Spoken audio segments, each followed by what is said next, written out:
तो आज परम पिता परमात्मा की अपार कृपा से, बंदी छोड़ की अपार कृपा से, मालिक की अपार दया से ये मूल ज्ञान का सत्संग उदयपुर में आयोजित किया गया है। बहुत बड़े भाग होते हैं उन जीवों के जो अपने पूरे जीवन काल में एक बार भी इस मूल ज्ञान को सुन पाते हैं, और उससे भी बड़े भाग होते हैं उन जीवों के जो इस मूल ज्ञान को थोड़ा सा भी समझ पाते हैं। क्योंकि दुनिया में ज्ञान बहुत है, हर धर्म में, हर पंथ में, हर संप्रदाय में नाना प्रकार के गुरु, नाना प्रकार के महात्मा, नाना प्रकार के साधु संत बैठे हैं। कुछ ना कुछ आपको समझाते रहेंगे, आप जाओ तो सही एक बार, कुछ ना कुछ बताते रहेंगे, आपका मार्गदर्शन करते रहेंगे। इसमें कोई बुराई नहीं है कि कोई सोचे कि इसमें बुराई है, बिल्कुल नहीं है। आपको कुछ ना कुछ बताया ही जा रहा है। लेकिन जब आप गौर करेंगे तो आपको पता लगेगा कि हर बाबा, हर संत, हर महात्मा, हर धर्म, हर संप्रदाय हमें कोई ना कोई अलग शिक्षा दे रहा है। हिंदू संत है तो वो कह रहा है कि मंदिर जाओ, घंटी बजाओ, पूजा करो, भोग लगाओ, आरतियां गाओ, नाम जपो। कोई मुसलमान बाबा है तो वो कह रहा है मस्जिद में जाओ, नमाज पढ़ो, कुरान पढ़ो, रोजे रखो, ऐसा करो, वैसा करो। सिखों में चले गए तो कह रहे हैं कि गुरुद्वारे में आओ, गुरबाणी का पाठ करो, नाम जपो। ईसाइयों में चले गए तो कह रहे हैं चर्च में आओ, पूजा करो, ईसा मसीह की प्रेयर करो, मुक्ति मिल जाएगी। हर बाबा, हर संत कुछ ना कुछ अलग बता रहा है, इसमें कोई शक नहीं है। हर जगह हमें कुछ ना कुछ ज्ञान मिल रहा है, अलग अलग ज्ञान मिल रहा है, इसमें कोई शक नहीं है। इसका मतलब ये नहीं कि वो गलत कर रहे हैं, कोई भी गलत नहीं है। ना हिंदू गलत, ना मुसलमान गलत, ना सिख गलत, ना ईसाई गलत, गलत कोई भी नहीं है। तो क्या है? अधूरा है, गलत नहीं है। आपने दिल्ली जाना है, यहां से रास्ते में उदयपुर पड़ रहा है, तो दिल्ली की बस अगर नहीं मिली और केवल उदयपुर की मिल गई, इसका मतलब गलत नहीं है, जाना उसी तरफ है। इसका मतलब अधूरा है। उदयपुर जाके खड़े हो जाओगे फिर तो दिल्ली नहीं पहुंचे, उदयपुर तक पहुंच गए, यानी चले तो उसी रास्ते पे, लेकिन रास्ते में ही रुक गए, मंजिल पे नहीं पहुंच पाए। बस इतनी सी कहानी है। चाहे हिंदू हो, मुसलमान हो, सिख हो, ईसाई हो, ये मंजिल पे नहीं पहुंच पा रहे हैं, क्योंकि मंजिल तो सबकी एक है, परमात्मा एक है, अल्लाह एक है, वाहिगुरु एक है, गॉड एक है। एक तक ना पहुंच के अनेक होके बैठ गए हैं। बस यही अज्ञानता है। इसी को खत्म करने के लिए मूल ज्ञान का उदय होता है। मूल ज्ञान का मतलब ये नहीं है कि तुम्हें हिंदू से मुसलमान बनाने आया हूं, मुसलमान से तुम्हें सिख बनाने आया हूं, सिख से तुम्हें ईसाई बनाने आया हूं, बिल्कुल नहीं। मूल ज्ञान का मतलब है तुम्हें अनेक से एक करने आया हूं। मूल का मतलब है जड़। ऊपर से पेड़ अनेक दिखाई दे रहा है, अनेक कैसे? अनेकों शाखाएं, अनेकों पत्ते, अनेकों फल फूल, लेकिन जब नीचे उतर के जाके देखोगे तो जड़ कितनी मिलेंगी? एक।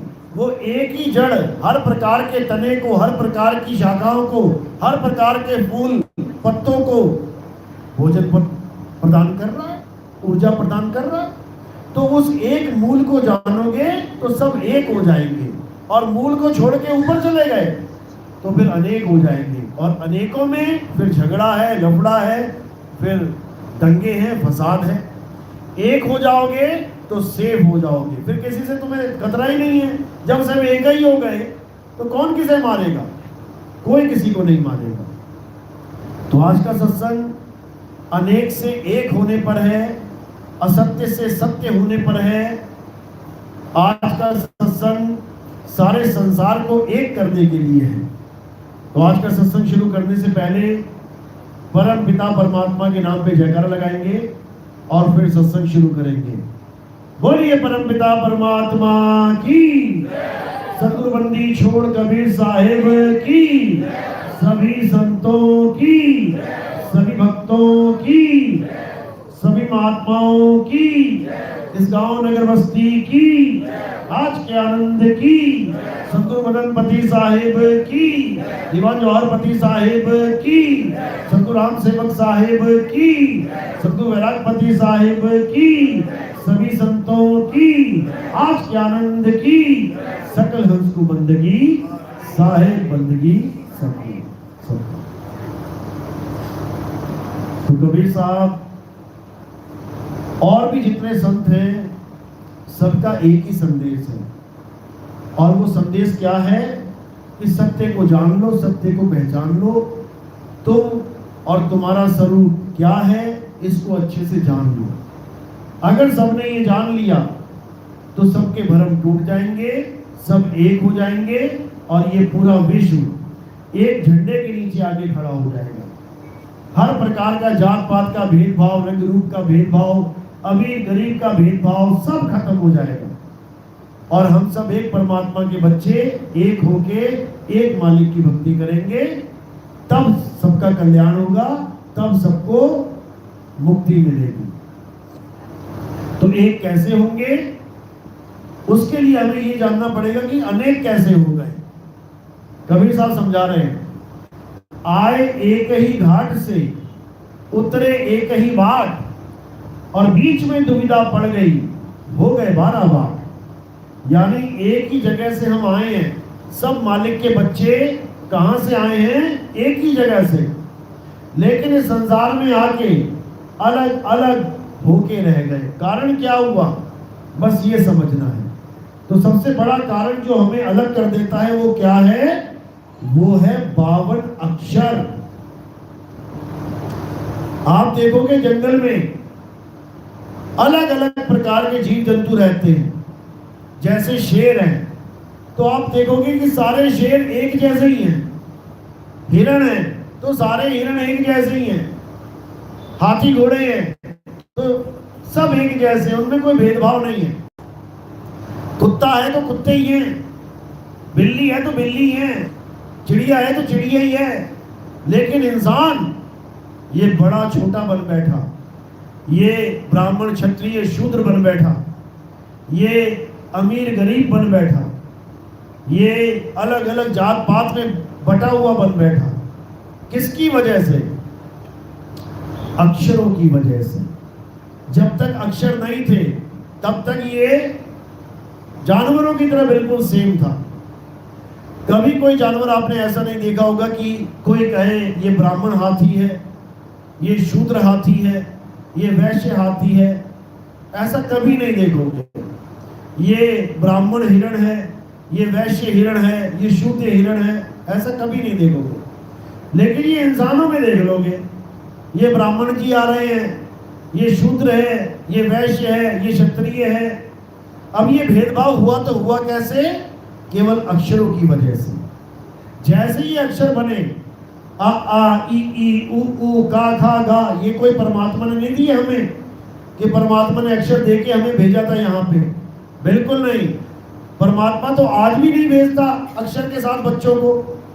तुम्हारे घर में जो बच्चे पैदा होते हैं उनके पास कोई अक्षर नहीं होता कि वो हिंदुस्तान में पैदा हो गया तो हिंदी बोलने लग जाएगा। सिखानी पड़ती है उसको कि वो अंग्रेज का बच्चा है तो अंग्रेजी बोलना शुरू कर देगा, सिखाना पड़ता है उसको भी ABCDEFG। या अरब देश में पैदा हो गया तो अरबी बोलने लग जाएगा, सिखाना पड़ता है उसको सब। यानी ये अक्षर परमात्मा की देन नहीं है। ये किसकी देन है, ये इंसानों की देन है। इंसानों की बुद्धि चली, किसी ने हिंदी अक्षर के भाषा खोज ली, किसी ने अंग्रेजी खोज ली, किसी ने अरबी खोज ली, किसी ने जापानी खोज ली, किसी ने ताइवानी खोज ली, किसी ने रूसी खोज ली। अलग अलग देशों में अलग अलग इंसानों ने अलग अलग प्रकार की भाषाएं खोज ली। और ये भाषाएं हैं क्या, केवल मुंह से निकलने वाली ध्वनि। ये केवल ध्वनि है जिसे हम अक्षर और भाषा मान के बैठे। ये मुंह से आवाजें निकल रही हैं। जैसे देख लो बकरी की आवाज कैसी है, मैं, कुत्ते की भौं भौं, ये आवाजें हैं उनकी। ये तो हमने बना दिया कि वो मैं कर रही है। हिंदी में लिख भी देते हैं मैं, बकरी मैं करती है। बकरी थोड़ी नहीं जानती है मैं कर रही हूँ कि हिंदी भाषा में मेरी भाषा को क्या बना दिया इन्होंने, मैं। वो नहीं जानती, उसकी तो आवाज है वैसी। हम उस आवाज को मैच कर रहे हैं। कौन से अक्षर से मैच हो रही है? ये मैं कर रही है, तो हमने माँ बना दिया। मैं कुत्ता भाव भाव, तो भाव बना दिया।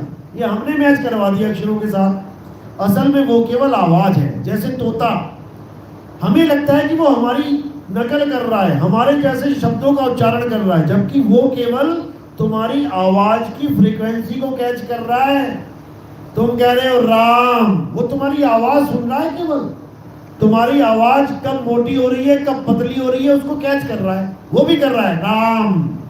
तुम्हें लग रहा नहीं तो हिंदी में राम बोल रहा है, वो हिंदी पंजाबी में नहीं बोल रहा है, वो केवल तुम्हारी आवाज को मैच कर रहा है।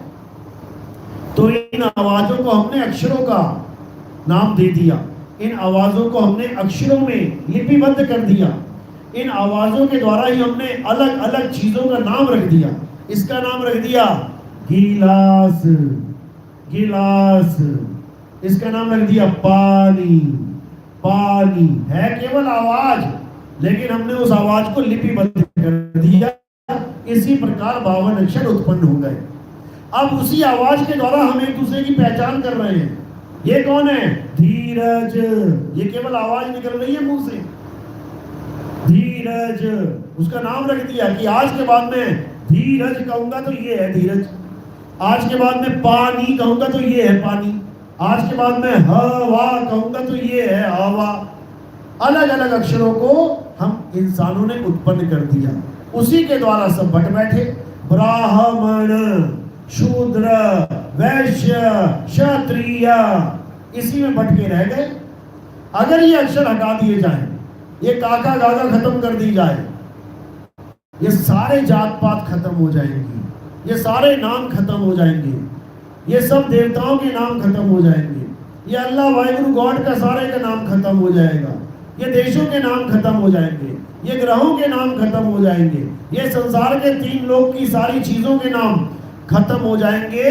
क्योंकि 52 अक्षरों के द्वारा ही तीनों लोकों की सामग्रियों के नाम रखे गए हैं।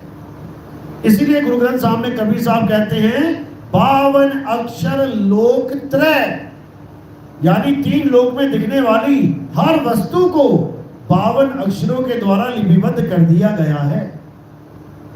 52 अक्षर लोक त्रय, सब कुछ इन्हीं माही, यानी 52 अक्षरों के अंतर्गत हर चीज आ जाती है।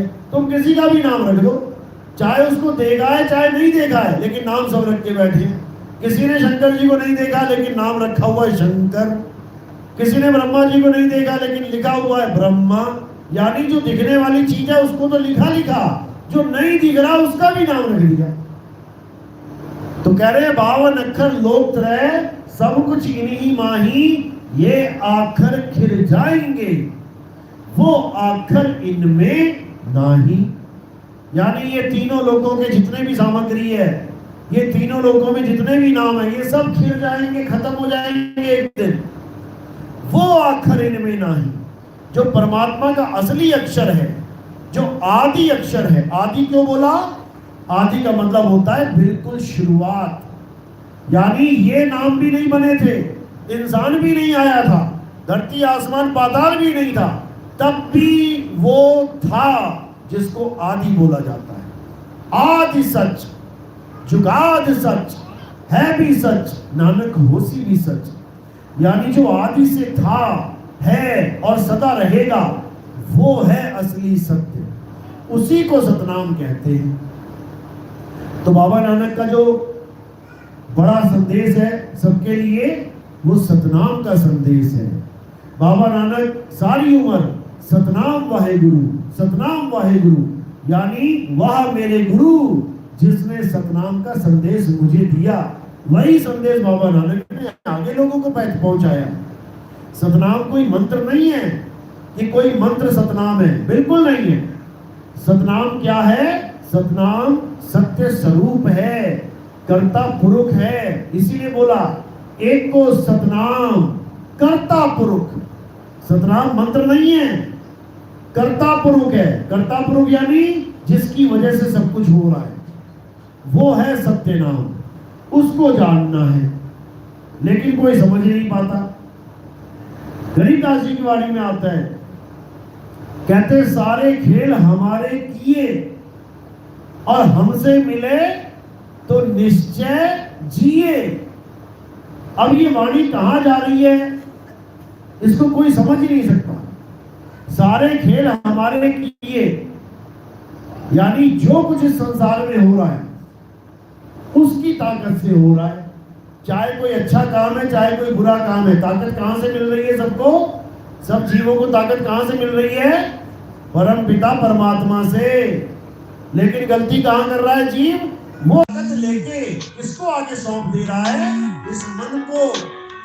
अब वो ताकत ये मन लेके क्या कर रहा है? वो अच्छे और बुरे काम कर रहा है। इसी में उलझ गया है, बस इसी को समझना है। यानी सारी ताकत जो परमात्मा से प्राप्त हो रही है वो आगे ट्रांसफर ना करके वो क्या करना है? उसको यू टर्न दे देना है। यानी अपनी सारी ताकत वापस परमात्मा में ही समा जाए, तब समझो कि अब मन का खेल खत्म। इसी को समझाया गया है। कहते हैं सारे खेल हमारे किए और हमसे मिले तो निश्चय जिए। यानी सदा सदा के लिए वो जिएगा, अमर हो जाएगा, वो दोबारा जन्म मरण में नहीं आएगा। तो ये तब होगा जब उस सार शब्द को हम जानेंगे। और वो सार शब्द लिखने बोलने पढ़ने में नहीं आता, वो अलेख है, वो अबोल है, वो अकह है। गरीबदास जी समझा रहे हैं, कहते हैं 52 अक्षर लेख। लेख का मतलब होता है जो लिखने में आ जाए। 52 अक्षर लेख राम रंग होरी हो, वो रहा शेष के शीश राम रंग होरी हो। कागज कलम कलेस राम रंग होरी हो। बिल्कुल क्लियर कर दिया कि 52 अक्षर जो है ये कलेस हैं। कागज कलम से लिखे जाने वाले नाम तेरे जीवन में कलेस हैं। यानी तुझे इस कलेस से पार नहीं कर पाएंगे, वो कलेस में डाल देंगे।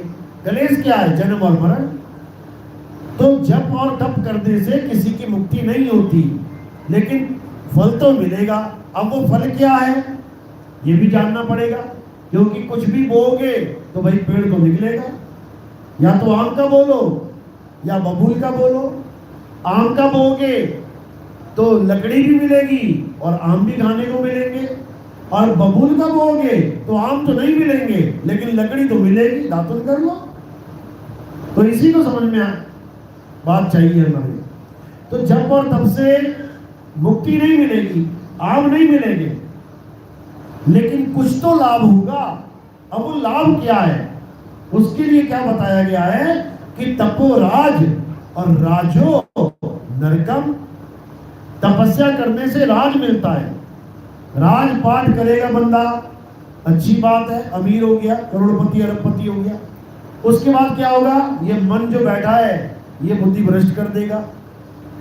ये राजपाट जो कर रहे हैं इन सबकी बुद्धि भ्रष्ट हुई पड़ी है। क्यों? ये मन सोचने लग जाता है, मन ही मन भ्रम पैदा कर देता है कि मैं तो राजा बन गया, अब मेरा लेखा जोखा कौन लेगा, जो मर्जी करूं। उसके बाद ये भ्रष्टाचार करने लग जाता है, ये गलत काम करने लग जाता है। अब उसका फल क्या मिलेगा? तपोराज राजो नरकम। यानी इनडायरेक्टली जप और तप हमें राजपाट की तरफ लेके जाते हैं और राजपाट हमें नरक की तरफ लेके जाता है। तो कहने का मतलब जप और तप करने से हमें अंत में नरक ही मिलता है। तो जब नरक ही मिलना है तो इसको करना ही क्यों है? छोड़ो इसको। अब अगर इसको छोड़ दिया तो आगे क्या करें? क्योंकि सबसे बड़ी दुविधा क्या है? इंसान ने भगवान के नाम तो रखे, लेकिन ये गलतफहमी पाल ली कि भगवान के नाम जपने पे भगवान मिल जाएगा। ये गलतफहमी पाल ली इसने। नाम तो उसने पानी का भी रखा। नदी में सामने खड़े होके नदी के ऊपर लिखा थोड़ी नहीं है पानी, ये तो इंसान ने रखा है। नाम तो उसने पानी भी रखा, नाम उसने सोना चांदी भी रखा, नाम उसने खीरा ककड़ी भी रखा, नाम उसने गेहूं बाजरा ज्वार भी रखा, चना चावल भी रखा। लेकिन ये गलतफहमी कभी नहीं पाली कि मेरे रखे हुए नाम को जपने से वो वस्तु मुझे मिल जाएगी। ये गलतफहमी कभी नहीं पाली। वरना बताओ, सामान लेने मार्केट क्यों जाना है? फिर चावल का नाम चावल रखा है, अब चावल चाहिए तो जपने लग जाओ घर बैठ के, चावल चावल चावल चावल चावल। लेकिन यहां इसकी बुद्धि काम करती है कि नाम जपने से वस्तु नहीं मिल सकती।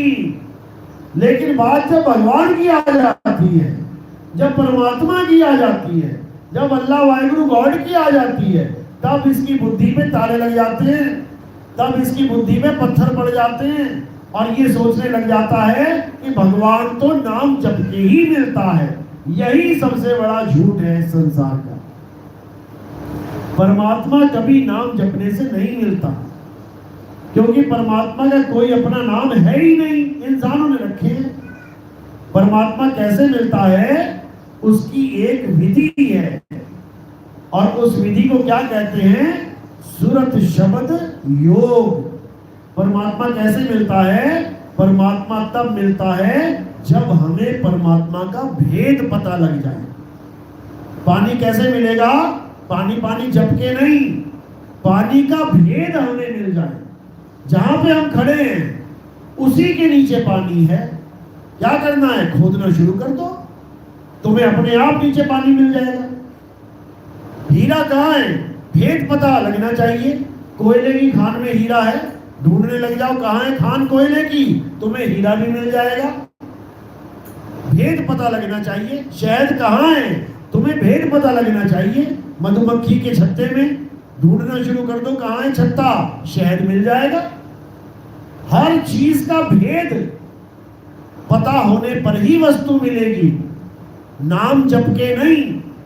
इसीलिए कबीर साहब ने जपी तपी सन्यासियों से किनारा करने की बात करी। कहते हैं नाम है जप में, नाम है तप में, और नाम है व्रत उपवास में। मुंह को कहां ढूंढे रे बंदे, मैं तो तेरे पास में। अब ये जो पास में है, इसका भेद नहीं पता तुम्हें, इसलिए वस्तु पास होकर भी बहुत दूर है। तो गुरु क्या करता है? गुरु उस पास में रखी वस्तु का भेद बता देता है। बस इतना ही काम है। इसी को कबीर साहब कह रहे हैं। क्या कह रहे हैं? वस्तु कहीं ढूंढे कहीं, कैसे लागे हाथ, और गुप्त वस्तु तब मिले, भेदी लीजिए साथ। कह रहे हैं वस्तु का भेद बताने वाला गुरु ढूंढ, नाम जपवाने वाला नहीं। भेदी लीना साथ में, दीनी वस्तु लखाए, और कोटि जन्म का पंथ था, पल में पहुंचा जाए। करोड़ों जन्म बीत जाते, उस वस्तु तक पहुंचते पहुंचते फिर भी ना पहुंच पाते। लेकिन भेदी गुरु मिल गया, उसने तुम्हारे पास पड़ी वस्तु का ज्ञान दे दिया। अब क्या करना है? अब उस वस्तु पे हमने अपना ध्यान टिकाना है। बस हमारा ध्यान जो संसार में भटक रहा है, उस ध्यान को संसार से हटा के अपनी वस्तु पे टिकाना है। कैसे टिकाना है? जैसे पनिहारिन अपना ध्यान सारे संसार से हटा के मटके पे टिका देती है। चलती संसार में ही है, खाती पीती संसार में ही है, लेकिन ध्यान में क्या रहता है 24 घंटा? उसका मटका। बस इसी तरह आपने क्या करना है? चलना रहना खाना संसार में ही है, लेकिन ध्यान को सुरत को संसार से हटा के अपने गुरु के द्वारा बताए हुए उस भेद में स्थिर कर देना है, उस वस्तु में स्थिर कर देना है। बस इतना ही करना है। तो क्या कह रहे हैं? सुरत फंसी संसार में, तासे पड़ गई दूर। परमात्मा पास होकर भी दूर क्यों है? क्योंकि तुम्हारा ध्यान परमात्मा में है ही नहीं, तुम्हारा ध्यान संसार में उलझ गया है। अब गुरु क्या करेगा? गुरु तुम्हारे ध्यान को संसार से हटा के उस शब्द में लगवा देगा। सूरत फंसी संसार में, तासे पड़ गई दूर और सूरत बांध स्थिर करो, आठों पहर हुजूर। अब ये कौन सी भक्ति बताई? आठों पहर की। आठों पहर में कितने घंटे होते हैं? कितने? 24 घंटा। अब अगर 24 घंटा यही करना है तो माला कब फेर दी है? फेर दी नहीं है। तो नाम कब जपना है? जपना ही नहीं है। तो पूजा कब कर दी है? करनी ही नहीं है। तो तीर्थ कब जाना है? जाना ही नहीं है। कुछ करना ही नहीं है। क्या करना है? सूरत बांध स्थिर करो, आठों पहर हुजूर। बस इतना काम करना है, आठों पहर। अब आप सोचेंगे जी जागते जागते तो कर लेंगे, सोते सोते कैसे करेंगे? बिल्कुल वैसे ही करेंगे जैसे जागते हुए तो तुम कपड़ा बेच रहे हो और सपने में भी कपड़ा ही बेच रहे हो। सपने में भी ग्राहक आ रहे हैं, कपड़े खरीद रहे हैं, क्योंकि जहां दिन में ध्यान रहता है रात में सपने भी वैसे ही आते हैं। तो इसी प्रकार जब पूरा दिन सूरत को एकाग्र रखोगे तो भाई साहब रात में भी एकाग्र रहेगी वो। जब करोगे तब समझ में आएगा। तो इसलिए कबीर साहब यही समझा रहे हैं कि अब नाम जाप नहीं करना है, अपने ध्यान को स्थिर करना है। कैसे? जैसे एक पनिहारिन अपना ध्यान मटके पे स्थिर करती है। इसको सिमरन की विधि बताया कबीर साहब ने। सुमिरन की सुध यूं रहे, जीव गागर पनिहार, और बोलने डोलने सूरत में कहे कबीर विचार। यानी जैसे एक पनिहारिन अपने सिर पे रखे मटके को कभी नहीं भूलती, चाहे कोई पैसा दे रहा है, पैसा ले रहा है, पूरा हिसाब किताब रखेगी। चाहे कोई बातें कर रहा है, हंसी ठिठोली कर रहा है, हंसेगी भी तुम्हारी बातों पे, लेकिन ध्यान मटके पे रहेगा। इसी प्रकार 24 घंटा तुम खाओगे पियोगे, तुम काम करोगे, तुम नौकरी करोगे, तुम चलोगे फिरोगे, सब कुछ करोगे, खड़े भी होगे, लेटे भी होगे, बैठे भी होगे, 24 घंटा तुम्हारा ध्यान उसी तरह लगा रहेगा जैसे पनिहारिन की सुरता उसके मटके पे लगी रहती है। ये तब होता है जब तुम्हें वेदी गुरु मिलता है, मंत्र जंतर छुड़वा के सार शब्द का भेद बताता है। तो इसी को बोला गया है, सोई गुरु पूरा कहावे, जो 2 अक्षर का भेद बतावे। एक छुड़ावे एक लखावे, तब प्राणी निज घर को जावे। बिल्कुल क्लियर कर दिया कि 2 अक्षर का भेद बताने वाला गुरु मिल गया, वही पूरा गुरु है। अब तीसरा नाम, चौथा नाम, 5वां नाम नहीं चाहिए, नहीं चाहिए। केवल एक भेद समझ में आ जाए उस सार शब्द का, और वो समझने वाली चीज है, वो जपने वाली चीज नहीं है, उसको समझना पड़ता है। सार शब्द यानी आदि नाम समझने की चीज है, जपने की चीज नहीं है। और उसको वही समझ सकता है जो विवेकी है। ये मूर्खों के बस की बात नहीं है समझना। इसीलिए कबीर साहब ने बाणी में क्या बोला, आदि नाम हम भाग सुनाया, और मूर्ख जीव समझ नहीं पाया। यानी भाग भाग के समझाया उन्होंने। भागने का मतलब होता है बोल के। उन्होंने बोल बोल के समझाया कि वो जप तप नहीं है, वो मंत्र जंतर नहीं है, वो पूजा पाठ नहीं है, वो नारी पुरुष नहीं है, वो तुम्हारा स्वरूप है। लेकिन कोई समझ ही नहीं पाया, वो समझ ही नहीं पाया। आदि नाम क्या है? तुम्हारा स्वरूप है। कबीर साहब का नाम क्या है? सत्य स्वरूप है। स्वरूप ही नाम है, इसीलिए उसको सतनाम कहते हैं। क्यों? क्योंकि सत्य स्वरूप ही हम सबका नाम है। कहां लिखा है? कबीर साहब की वाणी में लिखा है। और ये अज्ञानी 600 साल से पढ़ रहे हैं इस वाणियों को, लेकिन समझ नहीं पा रहे हैं, क्योंकि समझना विवेकी पुरुषों का काम है, मूर्खों का नहीं। कौन सी वाणी में लिखा है ये? संतो अविगत से चला आया, कोई मेरा भेद मर्म ना पाया। अरे ना हम लीना गर्भ बसेरा, बालक होए दिखलाया, संतो अविगत से चला आया। इसी में बोला गया है।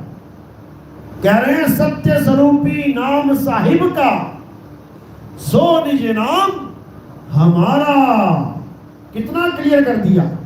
कह रहे हैं मेरा नाम ये नहीं है जो तुम जानते हो, कबीर, सत सुकृत, मुनिंद्र, करुणामय, इसमें से कोई नाम नहीं है मेरा। ये नाम तो 52 अक्षरी नाम है। ये तो तुम लोगों ने अपने नाम रखे हुए थे, तो मुझे भी रखना पड़ गया। तुमने एक नाम रखा, मुझे 4 रखने पड़ गए।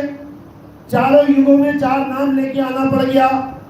सतयुग में सत सुकृत नाम, त्रेता में मुनिंद्र नाम, द्वापर में करुणामय नाम, कलयुग में कबीर नाम।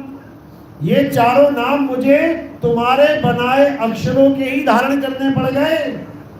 तुमने 52 अक्षरों को बनाया, तो मुझे भी 52 अक्षरों में नाम रख के आना पड़ा। लेकिन असल में मेरा जो नाम है वो इन 52 अक्षरों का नाम नहीं है। मेरा नाम क्या है? सत्य स्वरूपी नाम साहिब का, सो निज नाम हमारा। यानी मेरा नाम क्या है? सत्य स्वरूप है। और वो सत्य स्वरूप है, झूठा स्वरूप नहीं, क्योंकि झूठा स्वरूप भी एक है। वो क्या है? वो ये है नारी और पुरुष, ये झूठा स्वरूप है, ये मिट्टी का स्वरूप है। ये मिट्टी का घड़ा टूट जाएगा, लेकिन जो मेरा असली स्वरूप है वो कभी टूटेगा नहीं। वो आत्म स्वरूप है, उसको जानो। जीव स्वरूप नहीं, आत्म स्वरूप। इसीलिए उसको परम आत्मा कहते हैं, सत्य स्वरूप कहते हैं। तो कह रहे हैं सत्य स्वरूपी नाम साहिब का, सो निज नाम हमारा।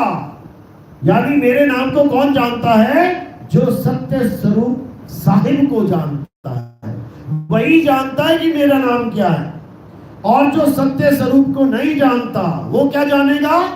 वो जानेगा कि कबीर साहब हैं, ये मुनिंद्र साहब हैं, ये करुणामय साहब हैं। वो इन नामों को जानेगा और इन्हीं को जपवा देगा। कबीर साहब की पूजा करनी है, जपो सत्य कबीर, सत्य कबीर, सत्य कबीर। अरे उसका कबीर नाम है ही नहीं, वो 52 अक्षरी नाम है ही नहीं। तो इसी को कबीर साहब समझा रहे हैं, 52 अक्षर जोरे आन। इस इंसान ने क्या कर दिया? 52 अक्षर तो बनाए बनाए, अरे उसको जपने भी लग गया जोड़ तोड़ के। या रा ला वा शा, इसमें से ला उठा लिया, पा फा बा भा मा, इसमें से माँ उठा लिया, आ का डंडा लगा दिया। क्या कर दिया? अक्षरों को जोड़ दिया। कौन से अक्षरों को जोड़ा? 52 अक्षरों को जोड़ा, अलग अलग नाम बनाए इससे। तो कहते हैं 52 अक्षर जोरे आन, और सक्या न अक्षर एक पहचान। दोनों अक्षरों का भेद है इस वाणी में। कौन कौन से अक्षर? एक 52 अक्षर और एक आदि अक्षर। 52 अक्षर जोड़े आन कैसे जोड़े गए? इस जीव के द्वारा। जीव के द्वारा देखो, राम राम राम, कितने अक्षर जोड़ दिए? 2 अक्षर जोड़ दिए, रा और मां, डंडा लगा दिया। अल्लाह अल्लाह अल्लाह, कितने जुड़ गए? 3 अक्षर जुड़ गए। अल्लाह, वाहेगुरु, वाहेगुरु, वाहेगुरु, कितने अक्षर जोड़ दिए? 4 अक्षर। हालेलुया, हालेलुया, कितने अक्षर जोड़ दिए? 5 अक्षर। इसी प्रकार ओम कलियम हरियम शरियम सोहम सत्यम, ओम कलियम हरि, कितने अक्षर जोड़ दिए? अनंतों अक्षर जोड़ के बैठ गया ये इंसान। इन्हीं अक्षरों को जोड़ के ये सारे बाबा लोग अपनी अपनी दुकान चला रहे हैं। केवल अक्षरों की दुकानें हैं ये, और जैसे ही अक्षर खत्म हो जाए सारे बाबा की दुकान खत्म। अब कहां से लेके आएंगे माल? माल दुकान में होगा तभी तो बेचेंगे। अक्षर ही नहीं है तो माल कहां से आएगा? अगर दुनिया से अक्षर गायब कर दिए जाएं तो ये नाम कहां रह जाएंगे? तो इसी को कबीर साहब समझा रहे हैं। 52 अक्षर जोरे आन, और सकिया न अक्षर एक पहचान। अब वो एक अक्षर क्या है? अक्षर का मतलब होता है अविनाशी, यानी जिसका कभी नाश नहीं होता। वो अविनाशी कौन है? वो हमारा सत्य स्वरूप है। उसी स्वरूप को जानना है, कल्याण हो जाएगा। यही कबीर साहब समझा रहे हैं।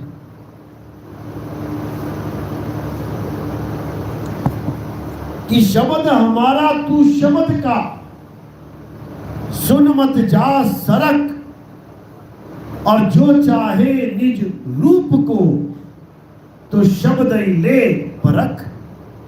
कहते हैं हमारा और तुम्हारा स्वरूप क्या है? शब्द स्वरूप है।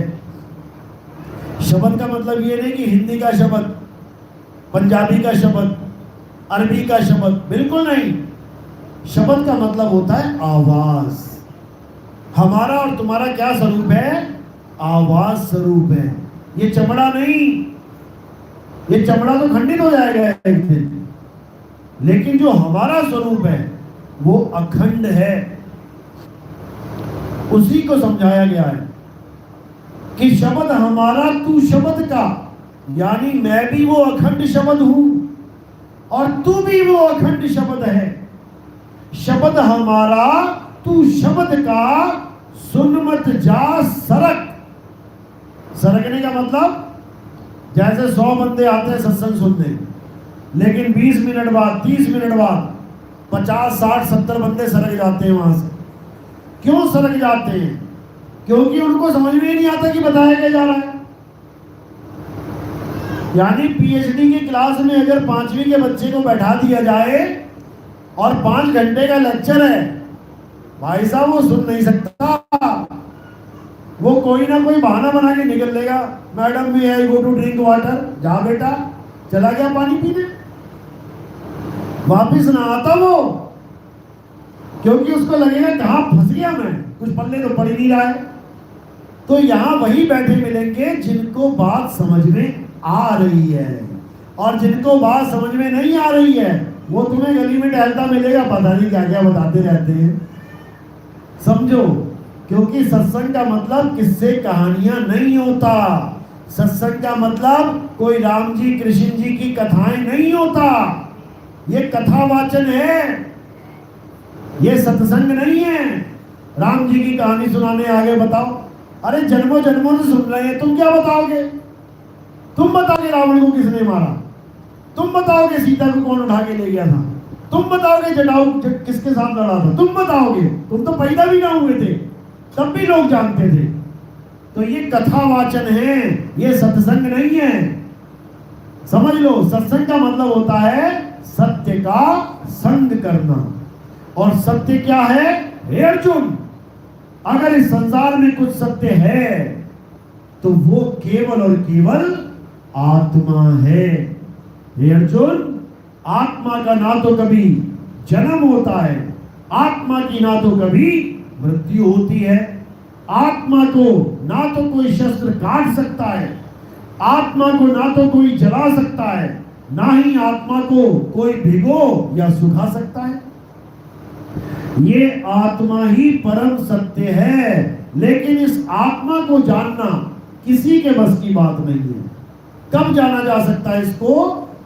जब तुम्हारे जीवन में कोई तत्वदर्शी संत आ जाए तब तुम इस आत्मा को जान सकते हो, अन्यथा इस संसार में इतना सक्षम कोई नहीं है जो उस आत्म तत्व को जान सके। इसलिए गीता में भी तत्वदर्शी संत यानी आत्मज्ञानी संत की महिमा गाई है। ये गलती से मत सोच लेना कि मुझे गुरु की क्या जरूरत है, मैं तो राम जी की पूजा करता हूं, मैं तो कृष्ण जी की पूजा करता हूं, मैं तो भगवान की पूजा कर रहा हूं, भगवान मेरा कल्याण खुद कर देंगे। अरे भगवान ने तेरे कल्याण के लिए ही गीता बोली है, लेकिन तू गीता को समझ ही नहीं पा रहा है। तेरे कल्याण के लिए अध्याय 3 17वां श्लोक बोला गया, लेकिन तूने पूरे जन्म में कभी पढ़ा ही नहीं। पढ़ के देखो क्या लिखा है। हे अर्जुन, जो अपनी आत्मा में रमण करते हैं, जो अपनी आत्मा में तृप्त हैं, जो अपनी आत्मा में संतुष्ट हैं, उनके लिए कोई धार्मिक कर्म कर्तव्य लागू ही नहीं होता, लागू ही नहीं होता। क्यों? क्योंकि 24 घंटे एक ही काम करना है। क्या करना है? आत्मा में रमण करना है। कौन सी आत्मा में? 2 प्रकार की आत्मा है, एक चल आत्मा और एक अचल आत्मा। जैसे 2 प्रकार की संपत्ति होती है, एक चल संपत्ति और एक अचल संपत्ति। अब चल संपत्ति को तो कोई भी चुरा सकता है। तुम्हारे पास सोना है, चल संपत्ति है। तुम्हारे पास हीरे हैं, पैसे हैं, चल संपत्ति है। तुम्हारे पास कार है, बाइक है, चल संपत्ति है। इन सब की रिपोर्ट दर्ज होती है, देख लो जाके। थाने भरे पड़े हैं, मेरा पैसा चोरी हो गया, मेरा हीरा चोरी हो गया, मेरा सोना चोरी हो गया, मेरी बाइक चोरी हो गई, मेरा कार चोरी हो गया। कभी ये रिपोर्ट आई है मेरा घर चोरी हो गया, मेरी कोठी चोरी हो गई, मेरा बंगला चोरी हो गया? ऐसी रिपोर्ट है क्या? कभी नहीं हो सकती। कारण क्या है? क्योंकि वो प्रॉपर्टी अचल है, अचल। इसी प्रकार जो गीता में समझाया जा रहा है कि हे अर्जुन, अपनी आत्मा में रमण कर। ये कौन सी आत्मा में रमण करना है? चल आत्मा में या अचल में? अचल में। और जैसे ही तुम अचल में रमण करोगे तब तुम्हें समझ में आएगा कि गरीबदास जी महाराज क्या कह रहे हैं, पूरे गुरु के लक्षण क्या बता रहे हैं। अरे सतगुरु के लक्षण कहूं, अचल विहंगम चाल, और हम अमरापुर ले गए ज्ञान शब्द सिर घाल। ये अचल की बात चल रही है, ये चलने वाले परमात्मा की बात नहीं चल रही है कि मैं अविगत से चला आया। उस कबीर साहब की दाढ़ी मूछ वाले, टोपी वाले कबीर साहब की फोटो लगा के तुम उसकी पूजा करने लग जाओ और सोचो मैं परमात्मा की पूजा कर रहा हूं। परमात्मा अचल है, अचल। समझो, कबीर साहब अगर इस दुनिया में आ रहे हैं चल के, वो इसलिए क्योंकि अचल का ज्ञान कोई देने वाला नहीं है। इसलिए उनको अचल का ज्ञान देने के लिए चल के आना पड़ रहा है। किस रूप में? नौतम सूरत के रूप में। नौतम सूरत बोला है साहिब ने उस रूप को जो वो धारण करके आ रहे हैं। परमात्मा मत मान लेना कि वो रूप परमात्मा है। रूप ना रेख ना रंग, प्रभु 3 गुणों से भिन्न, और तिसी बुझाए नानका जित होवे प्रसन्न। नानक साहब की वाणी है कि परमात्मा का कोई रूप रेख रंग नहीं है, नहीं है, लेकिन फिर भी उसका स्वरूप है। लेकिन वो ऐसा नहीं है जैसे तुम्हारा है। उसका स्वरूप क्या है? शब्द स्वरूपी नाम साहिब का। वो शब्द स्वरूप है, सत्य स्वरूप है, उसी को जानना है। तो यही गरीबदास जी की वाणी में आता है। कबीर साहब अपने स्वरूप का वर्णन बता रहे हैं कि जो मेरा असली स्वरूप है वो देह स्वरूप नहीं है, वो शब्द स्वरूप है, आवाज स्वरूप है, अखंड नाद स्वरूप है। तो क्या कह रहे हैं? हम हैं शब्द शब्द हम माही, हमसे भिन्न और कछु नाही, शब्द न भिन से देही, और कहें कभी हम शब्द से नहीं। यानी देह को किनारे कर दिया, मैं शब्द स्वरूप हूं, मैं देह स्वरूप नहीं हूं। लेकिन अज्ञानी इस बात को नहीं समझ सकते, इतनी बुद्धि नहीं है उनमें कि परमात्मा के शब्द स्वरूप को जान पाए। अरे काल भगवान नहीं जान पाया, एक आम इंसान तो क्या जान पाएगा? तो इसीलिए अब क्या करना है? अब उस शब्द स्वरूपी राम को भजना है, उसी शब्द स्वरूपी परमात्मा को भजना है। अब ये काया माया से परे हो जाना है, अब उस सच्चे नाम को जानना है। उसी के लिए कबीर साहब ने बोला था, अरे तुमसे कहूं मैं नाम विचारी, और ना वो ज्योत ना पुरुष ना नारी। तीनों का खंडन कर दिया, क्योंकि इन तीनों में सबसे ज्यादा लोग उलझे पड़े हैं। जितने भी निराकार मानने वाले लोग हैं, ये सब ज्योत के पीछे पड़े हैं। आंखें बंद करो, ध्यान करो और ज्योत प्रकट कर लो, यही परमात्मा है। बिल्कुल नहीं है। यानी निराकार को परमात्मा, प्रकाश को परमात्मा मानते हैं, बिल्कुल नहीं है। और कुछ लोग साकार को परमात्मा मानते हैं। आदमी और औरत इसी के मंदिर बने हुए हैं, जाके देखो अंदर क्या है। आदमी की मूर्ति, औरत की मूर्ति, उसको तुम तमाम नाम दे रखे हैं तुमने अलग अलग। तो साहिब तीनों का खंडन कर रहे हैं। तुमसे कहूं मैं नाम विचारी, और ना वो ज्योत ना पुरुष ना नारी। परमात्मा ना तो ज्योत स्वरूपी है, और परमात्मा ना तो साकार है, आदमी और औरत जैसा नहीं है, वो शब्द स्वरूप है। उस शब्द स्वरूप को जानना है। कैसे जानेंगे? भेदी गुरु के द्वारा। शब्द भेदी गुरु ही हमें शब्द का स्वरूप बता सकता है, उसी को तत्वदर्शी संत कहते हैं। नाम जपने वालों को तत्वदर्शी संत नहीं कहते। नाम जपने वालों को क्या कहते हैं? जपी। वो जपी हैं। और तपस्या करने वालों को क्या कहते हैं? तपी। वो तपी हैं। घर बार छोड़ के जंगल में जाने वाले को क्या कहते हैं? सन्यासी। तो जपी तपी सन्यासी नहीं चाहिए, नहीं चाहिए ये माला का जाप, नहीं चाहिए मंत्रों का जाप। साहिब समझा रहे हैं, माला फेरू ना हरि भजू, और मुख से कहूं ना राम, और मेरा हरि मुझे भजे, मैं पाऊं विश्राम। अरे माला तो कर में फिरे, और जीव फिरे मुख माही। ये मनवा दसों दिसी फिरे, और ये तो सिमरन नाही। बिल्कुल मना कर दिया, बिल्कुल खेल खत्म कर दिया। तो क्या करना है? अब सिमरन करना है। सिमरन मतलब स्मरण। स्मरण यानी याद करना है, परमात्मा को याद करना है। याद कैसे करेंगे? भेदी गुरु समझाता है कि याद कैसे किया जाता है, वही समझाता है कि सिमरन कैसे करना है।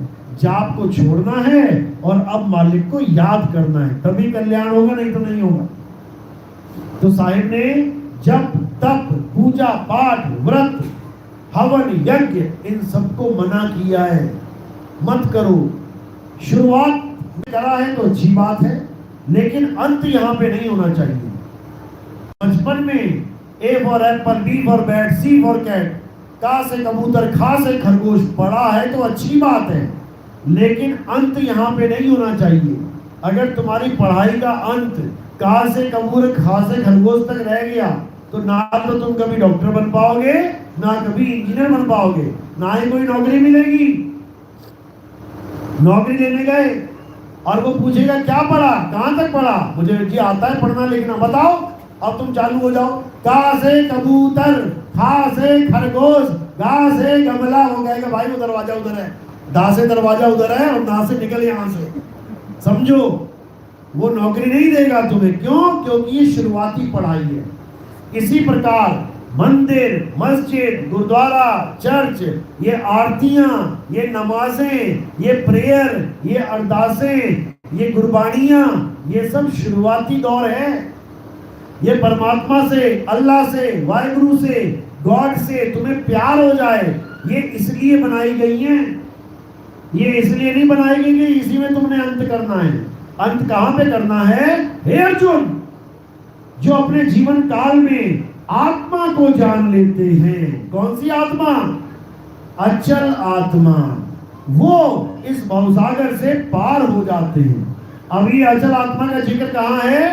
अध्याय 2 24वां श्लोक पढ़ो। उसको पढ़े लिखे हो, क्या लिखा वहां पे? हे अर्जुन, ये आत्मा अछेद्य है, अशोष्य है, अदाह है, यानी इसको कोई छेद नहीं सकता, जला नहीं सकता, इसको काट नहीं सकता। ये आत्मा अचल है, सदा स्थिर रहने वाली है। सदा स्थिर का मतलब जो सदा सदा स्थिर रहे, वो चल नहीं सकती। अगर वो चलेगी तो वो अचल रही नहीं। समझो, इस आत्मा का जिक्र किया गया है। इस आत्मा को सत्य सनातन बताया गया है। ये चलने वाले भगवानों की पूजा नहीं बताई गई है, अचल आत्मा की पूजा बताई गई है। यही गुरु ग्रंथ साहब में आता है। किसकी पूजा करती है? आत्मदेव पूजिए, गुरु के सहज सुभाए। पूजा करने के लिए केवल एक ही पुरुष है, और वो कौन है? आत्मदेव। देवों का देव महादेव आत्मदेव। इसी को कुरान में बोला गया है कि सत्य क्या है। जो मुसलमान फकीर जिन्होंने सत्य को प्राप्त किया, उन्होंने क्या बोला?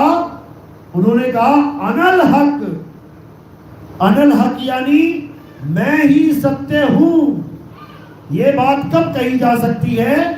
जब तुम्हें तुम्हारा स्वरूप प्राप्त हो जाए, तब तुम कह सकते हो कि मेरा स्वरूप सत्य है। जैसे कबीर साहब कह रहे हैं, सत्य स्वरूपी नाम साहिब का, सो निज नाम हमारा। यानी परमात्मा का नाम और मेरा नाम, परमात्मा का स्वरूप और मेरा स्वरूप एक है। इसलिए संतों ने कहा, मुसलमान फकीरों ने कहा अनल हक, यानी मैं ये नाशवान काया नहीं हूं। मैं क्या हूं? मैं आत्म तत्व हूं, मैं हक हूं। हक का मतलब होता है सच। कहते ना, हक हलाल की रोटी खाओ, यानी सच की रोटी खाओ, झूठ की मत खाओ। यही ईसाइयों में बोला गया, गॉड इज ट्रुथ, कि परमात्मा क्या है? परमात्मा सत्य है। और सत्य क्या है? हे अर्जुन, आत्मा ही सत्य है। तो घूम फिर के कहानी वहीं आ जाती है, सत्य पे। लेकिन सत्य का पता नहीं है तो बेचारे उसको अलग अलग मान बैठते हैं, फिर लड़ते रहते हैं। मेरा राम बड़ा, तेरा अल्लाह छोटा, मेरा वाहिगुरु बड़ा, तेरा राम छोटा। बस इसी झगड़े में मर जाते हैं सारे। इसलिए अब झगड़े नहीं करने हैं, अब वो सत्य को जानना है जो आपके पास भी है, मेरे पास भी है, हम सबके पास है। इसी को बोला घट घट मेरा साइया, और सुनी सेज न कोय, और बलिहारी व घट की, जा घट परगट होए। एक माचिस की डिब्बी में 100 माचिस की तीलियां हैं, तो आग किसके पास है? किसके पास है? 100 की 100 के पास है, 100 की 100 के पास है। लेकिन कह रहे बलिहारी व घट की, जा घट परगट होए। अब जो तो घिस गई वहां पे, वहां तो प्रकट हो जाएगी आग उसी वक्त, और जो बेचारी नहीं घिस पाई वो आग साथ में लेके ही चली जाएगी, उसका खेल खत्म। और जो आग को ढूंढने के लिए निकल पड़ेगी उसका भी खेल खत्म। जो सोचेगी आग तो सतलोक में बैठी हुई है, उसका भी खेल खत्म। जो सोच रहा है परमात्मा सतलोक में बैठा है, अलग लोक में, अगम लोक में, उसका भी खेल खत्म। इसीलिए बोला है कि घट घट मेरा साइया सुनी सेज न कोई। तेरा परमात्मा कहाँ है? तेरा परमात्मा तेरे घट में विराजमान है, उसी घट में खोज, तुझे पिया मिलेगा। लेकिन जीव बेचारा समझ ही नहीं पाता, क्योंकि उसको इतना बुद्धि विवेक है नहीं। जो उसको बुद्धि विवेक दे वो उसको दुश्मन लगता है। जो उसको समझाए कि मंदिर जाना छोड़ दे, मस्जिद जाना छोड़ दे, गुरुद्वारे चर्च जाना छोड़ दे और अपनी आत्मा में उस अल्लाह वाहिगुरु गॉड को खोज ले, वो उसको दुश्मन लगने लग जाता है।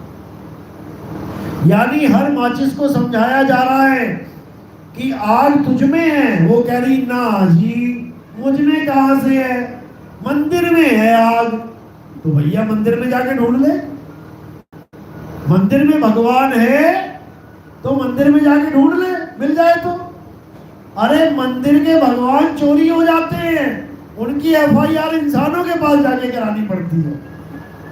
भगवान गुमशुदा हो जाता है, उसको खोजने के लिए इंसान भाग रहा है। बताओ, किसी का बच्चा खो जाए तो भगवान से अरदास करते हैं, हे भगवान मेरा बच्चा ढूंढ दो। अरे यहाँ भगवान ही चोरी हो जाता है, फिर इंसान से कहते हैं थानेदार साहब हमारा भगवान ढूंढ दो। उल्टी गंगा बह रही है। इसलिए शुरुआत के लिए अच्छा है कि कम से कम मूर्ति पूजा कर रहे हो, किसी भी तरह से किसी भी उपाय करके भगवान से प्रेम करना सीख रहे हो, अच्छी बात है। जब तक लड़की की शादी नहीं होती तब तक उसको एक लड़के की फोटो मिल जाए, अच्छी बात है। कोई बिचौला आया फोटो पकड़ा के चला गया, बेटी इससे तेरी शादी होगी, अच्छी बात है। दिन रात देख रही है उसको, उससे प्यार पैदा हो रहा है कि यही मेरा पति है, यही मेरा पति है। लेकिन अगर ऐसा हो जाए कहती मैं शादी नहीं करूंगी, यही मेरा पति है, ये फोटो ही मेरा पति है, तो पति कहेगा कितनी बड़ी बेवकूफ है ये मुझे फोटो मान के बैठ गई। अरे मैं कुछ और हूं, फोटो कुछ और है। इसी प्रकार भगवान, वो भी सिर पे हाथ रख के बैठा होगा, अरे ये पत्थर को भगवान मान के बैठ गया। अरे मैं कुछ और हूं, पत्थर कुछ और है। पत्थर टूट सकता है, फूट सकता है, पत्थर खंडित हो सकता है, लेकिन भगवान अखंड है, उसको कोई खंडित नहीं कर सकता। समझो इसको। तो अगर समझ में आ गया तो बहुत अच्छी बात है, नहीं तो आगे जन्मों जन्म पड़े हैं, आते जाओ समझते जाओ, कोई बात नहीं। चलो, तो आज का सत्संग यही समाप्त करते हैं। अब आरती का समय है। आरती कैसे करते हैं हमारे यहाँ? क्योंकि हमारे यहाँ किसी पत्थर की, मूर्ति की, फोटो की, कैलेंडर की आरती नहीं होती, किसी निर्जीव वस्तु की आरती नहीं होती। हमारे यहाँ किसकी आरती होती है? हमारे यहाँ आत्मदेव की आरती होती है। कैसे होती है? एक एक करके आएंगे और एक फूल मेरे सिर के ऊपर रख देंगे। सिर के ऊपर फूल क्यों रखा जाता है? क्योंकि नाशवान देह पैर के अंगूठे से लेके सिर की चोटी तक ये सब दिखाई दे रही है। हमने फूल कहाँ रखा? नाशवान देह से परे। तो ये किसको समर्पित हो जाता है? ये आत्म देव को समर्पित हो जाता है। तो हमने फूल किसको समर्पित करना है? आत्म देव को। और कोई प्रचार प्रसार में योगदान करना चाहेगा, सेवा करना चाहेगा, तो वो सेवा केवल चरणों में रखनी है, क्योंकि माया का स्थान संतों के चरणों में बताया गया है। उस सेवा का हम क्या करते हैं? उससे हम प्रचार प्रसार में इस्तेमाल करते हैं।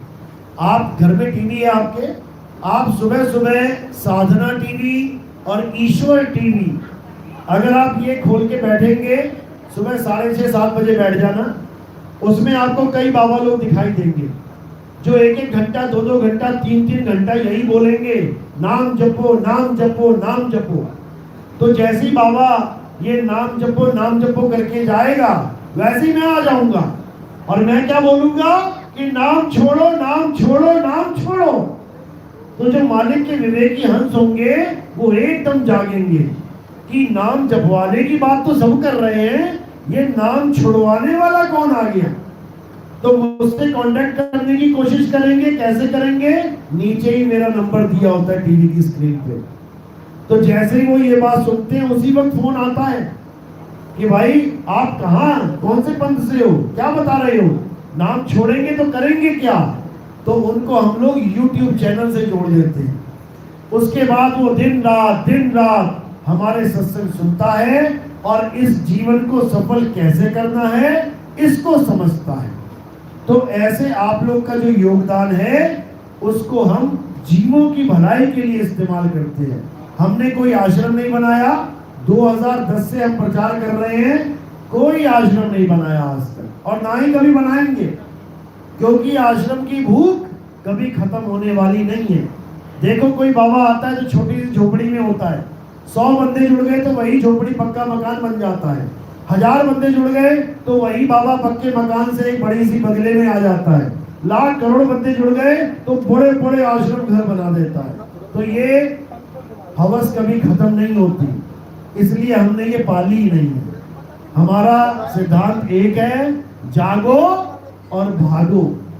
इस दुनिया में नहीं रहना है, इस दुनिया से अपने असली घर पहुंच जाना है, इसी को समझना है। चलो।